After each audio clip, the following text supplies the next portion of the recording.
Bienvenue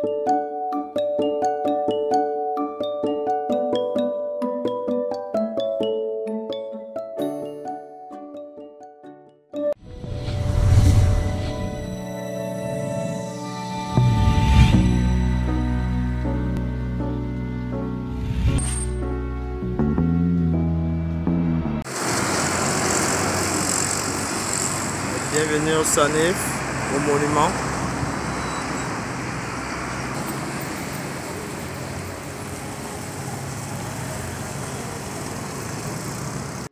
Climatique.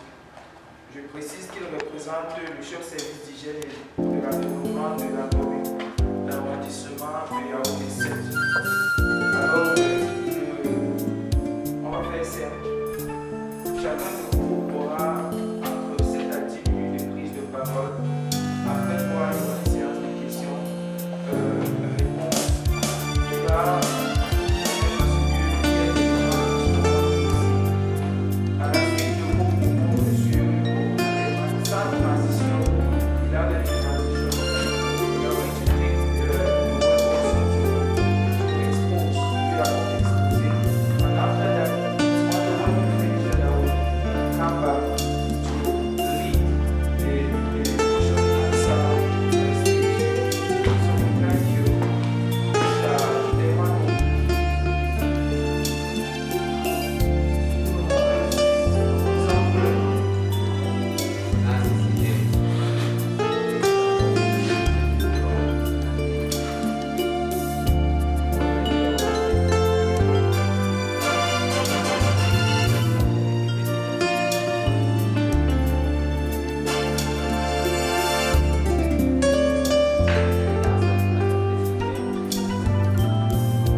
But if you are to practice green ecology, it's an economy that is able to adapt and stay resilient to changes in climate.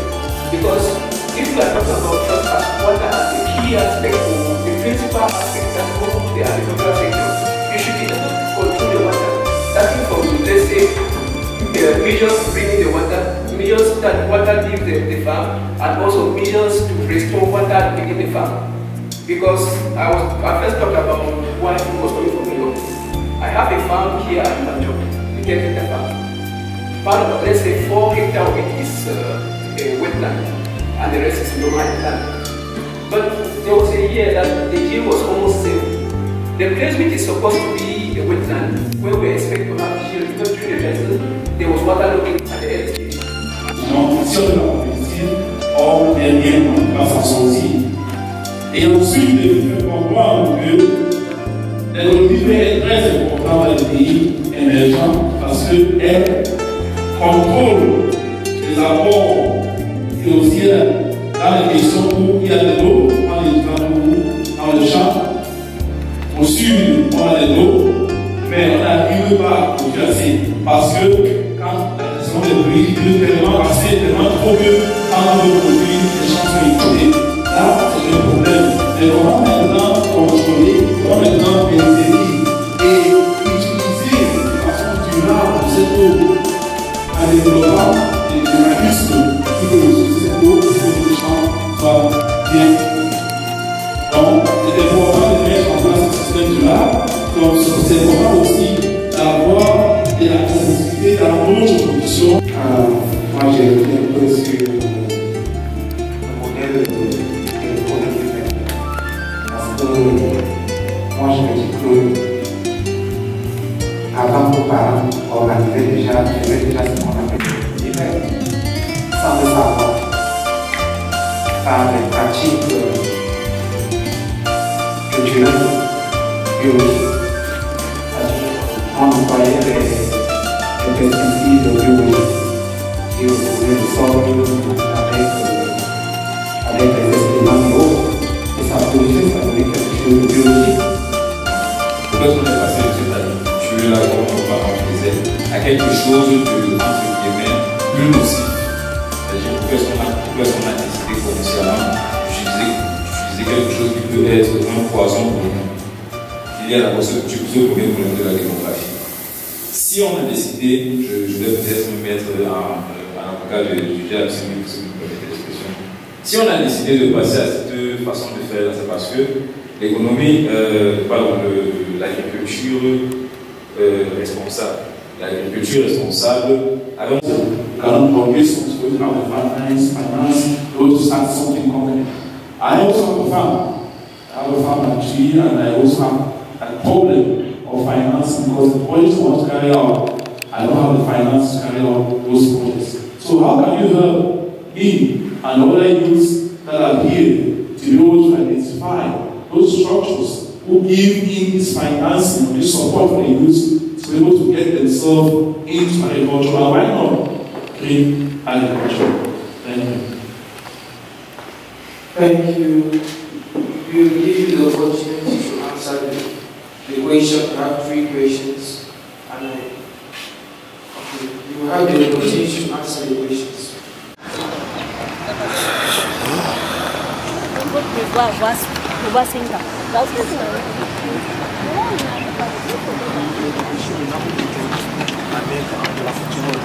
Non, c'est même vraiment ça le problème, parce que les idées ils sont la manière.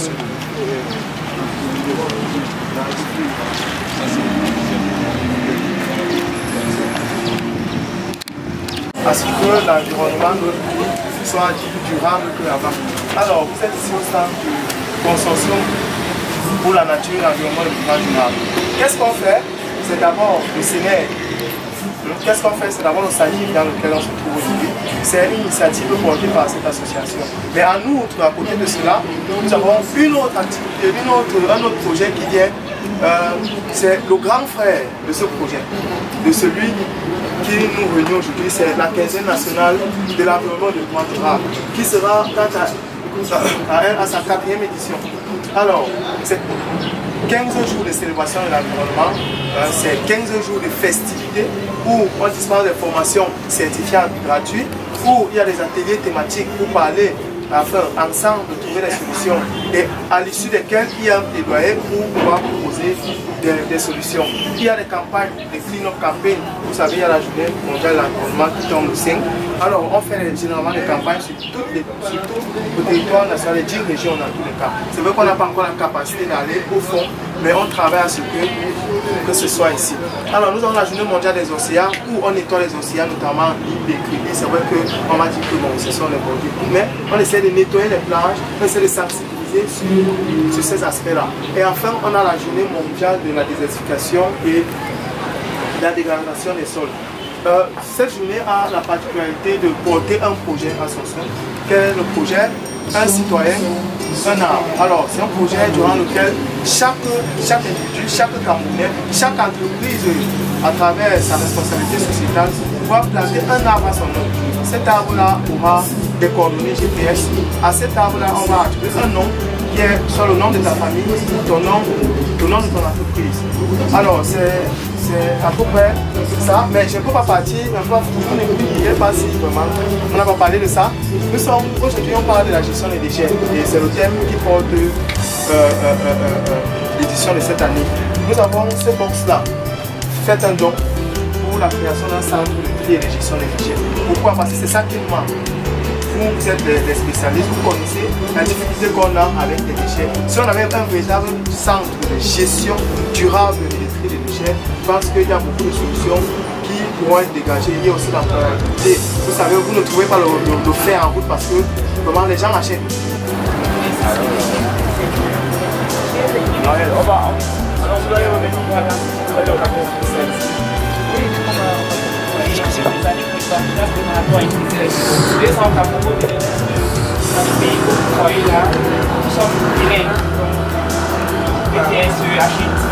Et puis GF25 à côté accompagne les entreprises parce que des financements, parce qu'on a un incubateur accélérateur. Et puis aussi pour les certifications dans le cloud parce que nous sommes les premiers partenaires de cloud. ça dans la Tu as distribué au participants? Oui, ça a distribué tout ça. Pour ceux qui sont entrepreneurs ou qui ont une idée de projet, nous attendons donc dans la location d'espace. Donc bonjour à tous. Voici les sacs faits à base des troncs de plantain, purement troncs de plantain. Voici nos débuts, n'est-ce pas? Et voici notre produit fini avec les machines. Donc là, nous voulons remplacer les plastiques et les sacs à base de bois.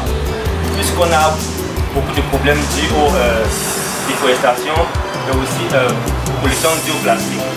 Donc nous voulons vraiment lutter contre ces fléaux à notre ville et notre pays.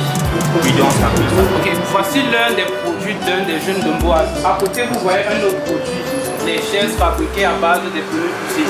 Donc ces jeunes, au lieu de brûler les pneus pour retirer les fers et fabriquer, on sait quoi avec, préfèrent transformer ces pneus, oui, vous pouvez essayer, préfèrent transformer ces pneus en chaise. Donc en Mboise, au lieu de détruire, on essaye de donner une deuxième vie à ce que certains appellent déchets. D'ailleurs, nous pensons que le déchet, on appelle déchet tout ce que notre imagination n'a pas pu transformer en quelque chose d'autre. Donc voilà un peu ce que moi.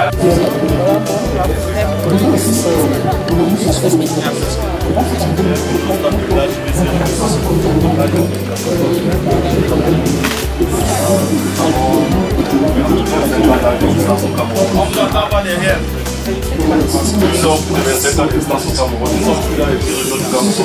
À travers le réseau de défense, le changement climatique, la biodiversité. Qu'est-ce que l'AJBC fait? L'AJBC est présent dans les centres de sensibilisation qu'on appelle la COP chez nous. À travers lesquels on retrouve les jeunes dans les 10 régions du Cameroun et ailleurs du Cameroun. Soit ce soit pas le contraire, ils sont pas les thématiques de la COP chez nous, la COP. L'année passée, on a fait la simulation de la COP, c'est-à-dire qu'on a mis les jeunes dans les circonstances réelles. Comment se passe la COP? Et on a la chance de cette année, l'année passée, d'avoir des jeunes pris dans nos différents canaux qui ont participé à la dernière COP. Cette année, nous sommes encore dans cette phase de COP chez nous. La sélection ouverte, parce qu'on a eu beaucoup de jeunes, beaucoup d'ont passé dans nos différents canaux. Donc on a lancé la sélection ouverte à travers nos différents canaux parce qu'on a aussi créé une télévision numérique. C'est ce qui prouve à peu près le SANEF, numérique médiative. Donc c'est dans cette télévision-là où toutes nos informations concernant des participations aux différentes activités se diffuseront désormais parce qu'il est très difficile. Moi, je pense qu'on peut faire ce canal, il y a parfois des médias qui se font quand ça pose dans notre travail, nos activités,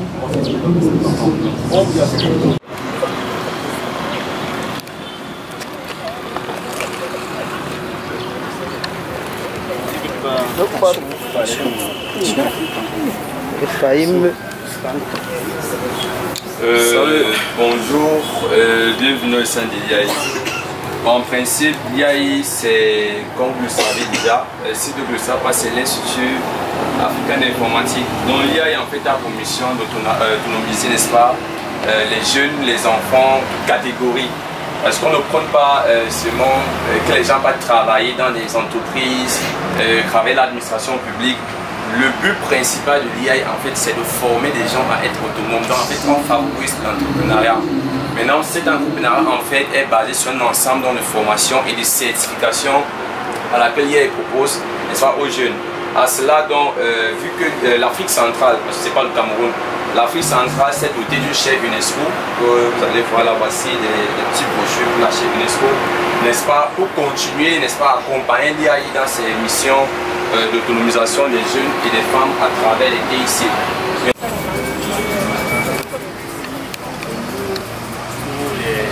Ces objectifs de développement durable et principalement la lutte contre la famine, la lutte contre déjà, n'est-ce pas, la valorisation des activités génératives des revenus côté féminine, côté santé, côté éducation. Donc on intervient dans tous les secteurs des ODD.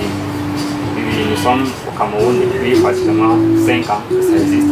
Le CONAPOT est dans 24 pays africains actuellement. Ceci, c'est le produit de nos formations. On fait former les jeunes filles qui ne sont pas peut-être allées à l'école, qui sont à la recherche de quelque chose pour se faire de l'argent au quotidien. On les fait former gratuitement. Ce sont ces résultats de formation. Et là, vous allez voir comment accéder au Conapo. C'est combien d'années? Un an. Et c'est bien écrit là-bas. La suite, c'est Bonjour,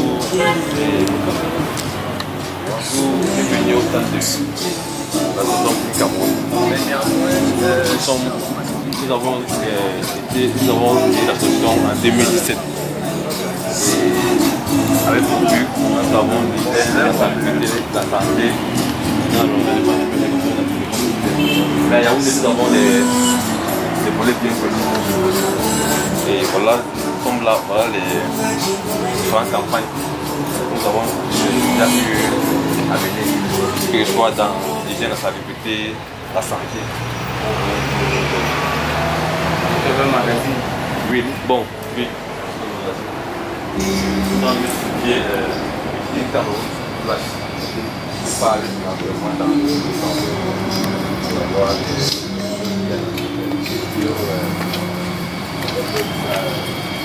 le plan environnemental.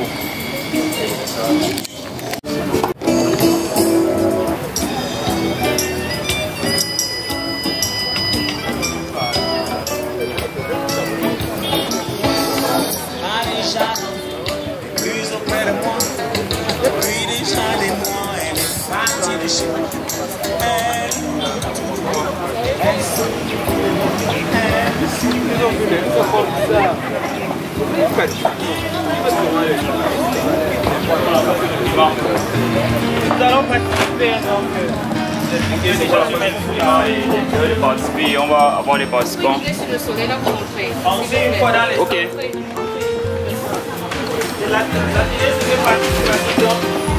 Ils sont dans les stands. Tout le monde est en soleil.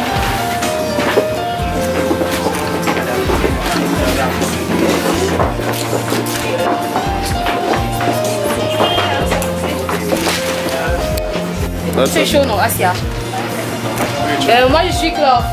On vous souhaite bienvenue à la fresque du climat qui vous est offerte par l'association Afrique Impact Écossais.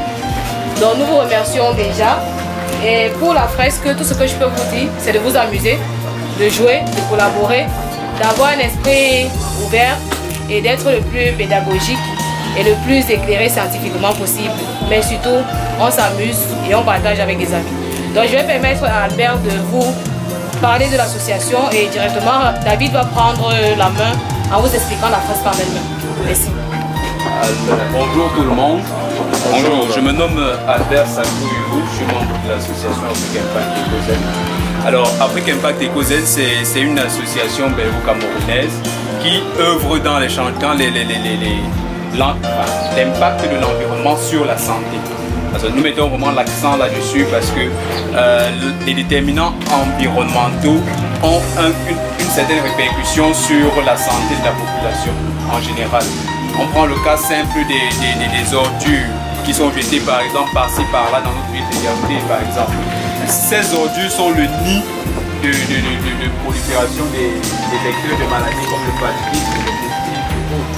Donc c'est pour cela que nous Afrique Impact Écossais, nous intéressons à sensibiliser la population. Disposer au niveau des tables. Parce que lorsqu'on est comme ça, ceux qui sont là-bas ne nous entendent pas. Et si on se place au bout des tables, ça fait que je peux circuler comme ça et tout le monde va entendre l'explication. Combien? Tu as dit combien de tables? Donc, je commence à vous présenter. Je suis David Yikoun. Je suis étudiant à l'Université protestante d'Afrique centrale. Donc, aujourd'hui, nous sommes ici présents pour participer à la fresque du climat. Pour certains, c'est certainement une notion nouvelle. Qui ne connaissent pas ce que c'est que la fresque du climat. C'est la raison pour laquelle je prends la parole pour expliquer en quelques mots rapidement c'est quoi la fresque du climat. Donc, la fresque du climat, c'est un jeu de cartes qui a été inventé par un Français du nom de Cédric Richenbach, qui est spécialiste en santé environnementale. C'est un jeu qui est basé sur les rapports du GIEC.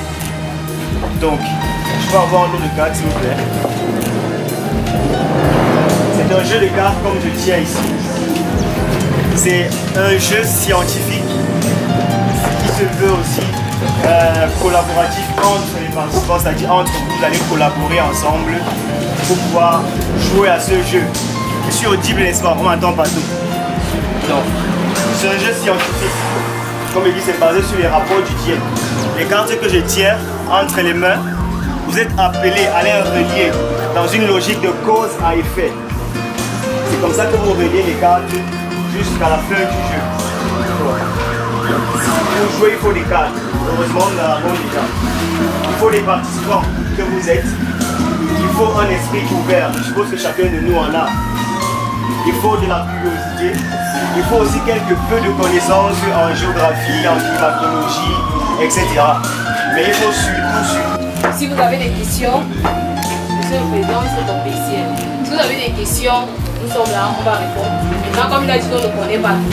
Peut-être vous connaissez même mieux que nous. Donc, si parfois vous pouvez nous aider à comprendre mieux quelque part, nous sommes des hommes, on accepte tout. Donc, s'il vous plaît, amusez-vous autant que possible et laissez faire naître votre créativité et votre âme d'enfant. Bon jeu à tout le monde.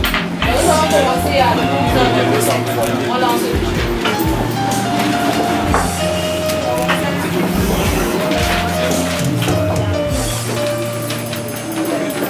On a dit non.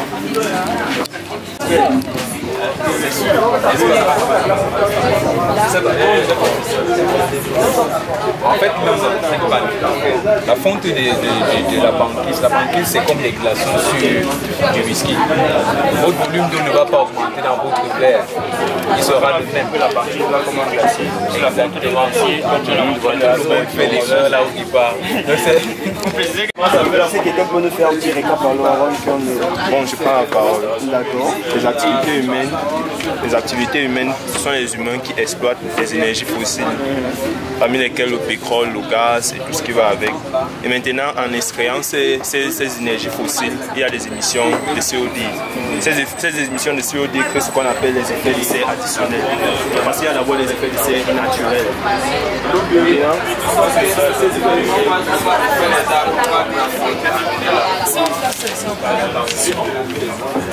L'activité humaine, ça consiste quoi? Ça parle vraiment tout ce que l'on peut faire. Tout ce que l'on peut faire dans son quotidien. Que ce soit l'agriculture, vraiment tout ce qui est possible, la chasse. Les activités humaines vont apporter quoi? Les énergies fossiles, c'est quoi? L'utilisation des bâtiments. L'utilisation des bâtiments, entre parenthèses, logement et services. Ensemble des énergies fossiles et de l'électricité. Cela représente 20% des gaz à effet de serre. Bon, déjà ici, ce sont des bâtiments. Plus ça c'est dans les activités. Tout à l'heure. En fait, la fonte de la banquise est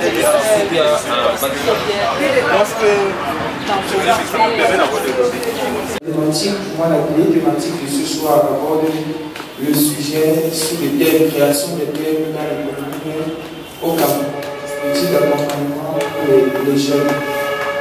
Alors, avec nous, pour aborder, parler d'un sujet qui va concerner la jeunesse et l'entrepreneuriat vers dans le bassin du Congo, les difficultés et les obstacles. J'ai avec moi un jeune qui se nomme Wilfried. Il est membre de la chaire d'excellence de Kassan. Il est jeune ambassadeur francophone et il est responsable pour le développement durable du réseau des villes et villages amis de la francophonie.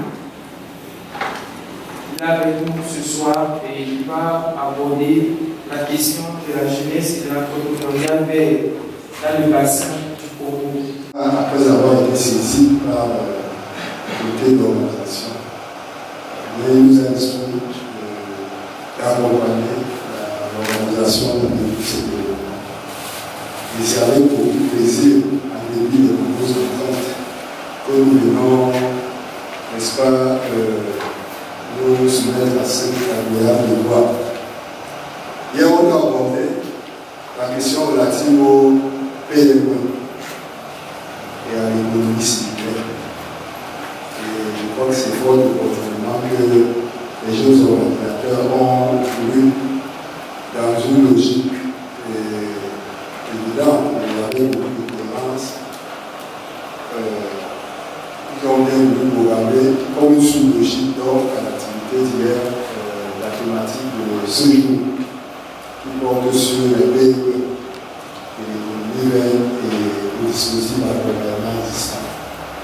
Parce qu'en effet, après avoir dit tout le bien que le gouvernement pense de l'entrepreneuriat jeune, de l'entrepreneuriat lié à l'économie circulaire, on l'a dit, c'est une opportunité quasi infinie, des opportunités d'emploi, de emploi, de création d'emploi. Il s'agit aujourd'hui effectivement de montrer que l'État, le gouvernement, à travers le ministère de la réalisation des infrastructures dans la capitale, mais ces tâches ne pouvaient pas être payées par ces grandes entreprises. Le gouvernement a pensé qu'à côté, il faut que les petites et moyennes entreprises obtiennent des parts de marché en termes de sous-traitance. Et même un chantier comme celui d'Antigua pour la construction. L'idée que les gens soient bien actifs. Pendant que je joue beaucoup, je ne vais pas commencer les politiques. Soyez venus. Vous avez entendu parler du pont au niveau de Tulle, pont de l'Antigua. On passe contre la veste par le bas. C'est un peu ça que nous avons ici. Même les classes. Donc c'est ça. Donc vous avez la bonne pont. À côté de ça, il y a ceux qui ont faire la réservation des sorties. Vous avez une personne qui peut par jour, tous les jours, sur une période de 3-4 ans. Et dans le cadre de la préparation de vos repas, vous devez payer comme ce que vous n'avez pas produit. Même les chiffres, c'est un peu marché. Entre autres, on peut citer d'autres qui concourent, qui sont le marché de la sous-traitance est très important. À côté de quand on reçoit le départ des institutions. Et donc, le ministère de l'État a un cours de sous-traitance qui s'occupe, n'est-ce pas, de connecter les entreprises qui sont dans le domaine de l'économie circulaire à ces marchés, les informent, les accompagnent, n'est-ce pas, se mettre en contact avec les banques. C'est vraiment chez moi. C'est le travail de la cour de sous-traitance de l'État. À côté de la cour de sous-traitance de l'État. 3 fois, 4 fois, 0 fois. Merci, ce soir.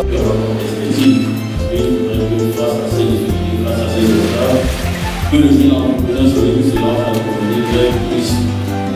Au niveau des plans de sortie, il y aura l'accompagnement, il va également sortir du lot. Pour cette thématique, j'ai recensé quand même un point important à mon sens. C'est que dans le parcours de l'entrepreneur, notamment dans l'économie verte, il faut d'abord rechercher la compétence à travers l'accès justement à la formation. Il faut rechercher l'information, il faut le financement, qui est un peu également lié à l'accès à l'information. Parce que si vous ne pensez pas les cadeaux de financement, je pense que ce secteur a évoqué quelque chose tout à l'heure. Vous ne pouvez pas réellement sortir dans le domaine entrepreneurial et des complexe. Il faut également des mécanismes d'accompagnement, que ce soit au niveau privé, également au niveau public, en termes de financement public. Et je suis toujours content de la présence du ministère ici, des petits et moyennes entreprises. Je suis moi-même considéré comme un entrepreneur, c'est ce que j'essaie de faire aujourd'hui, mais c'est vraiment difficile.